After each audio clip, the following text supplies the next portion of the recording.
Assalamualaikum warahmatullahi wabarakatuh. Halo semuanya. Perkenalkan, saya Selvi Aradinupa. Di sini saya akan memperkenalkan seorang pahlawan dari Yogyakarta. Beliau bernama Sri Sultan Hamengkubuwono IX. Beliau mempunyai gelar yaitu Gusti Raden Mas Durojatun. Sri Sultan Hamengkubuwono IX ini lahir di Ngayogyakarta Hadiningrat atau Yogyakarta pada tanggal 12 April 1912 dan wafat pada tanggal 2 Oktober 1988 di Washington DC, Amerika. Beliau merupakan seorang Sultan Yogyakarta ke-9 dan seorang gubernur daerah istimewa Yogyakarta pertama dan juga wakil Presiden Indonesia kedua yang menjabat pada tahun 1973 sampai 1978. Pada tanggal 29 Juni tahun 1949, beliau mengumandangkan teks proklamasi Indonesia kedua dan pada saat hari yang sama beliau terbang ke Pulau Bangka dengan meminjam pesawat dari PBB untuk menemui Bung Karno, Bung Hatta, dan sejumlah menteri yang diasingkan oleh Belanda.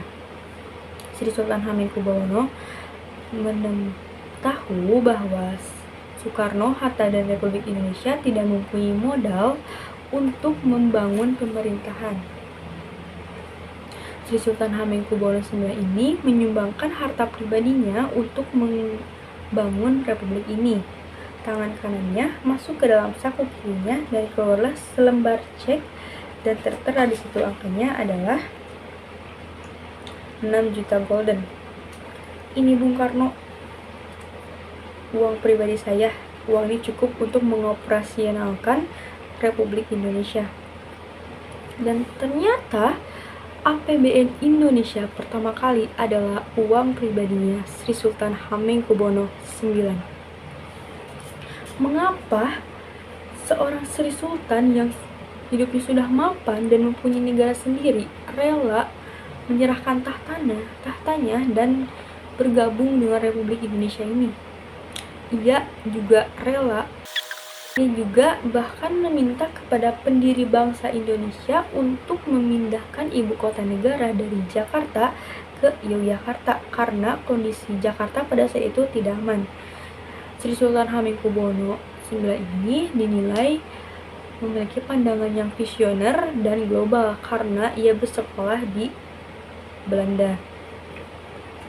Dalam amanat penobatannya menjadi raja pada tahun 1940, beliau mengatakan,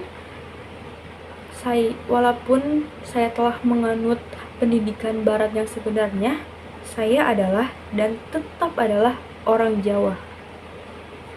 Pesan yang dapat diambil dari beliau adalah rendah hati, jangan terlalu ingin menonjol. Di bukunya pun ia mengatakan ia tidak ingin dikenal sebagai seorang pahlawan, ia hanya ingin dikenal sebagai seorang Durojatun saja, seorang Hamengkubuwono IX saja. Mengikuti amanat beliau, sampai saat ini tidak ada nama jalan atau monumen publik di ruangan publik yang dibangun dengan namanya. Refleksi diri, setelah saya mempelajari tentang Sri Sultan Hamengkubuwono ini, saya belajar bahwa menjadi seorang pemimpin tidak hanya soal jabatan, tetapi soal keberanian dan rela untuk berjuang demi orang banyak. Nilai-nilai yang dapat saya ambil adalah dari beliau adalah berjiwa rendah hati, berjiwa nasionalisme, dan patriotisme. Saya Selvi Aradinupa. Terima kasih. Wassalamualaikum warahmatullahi wabarakatuh.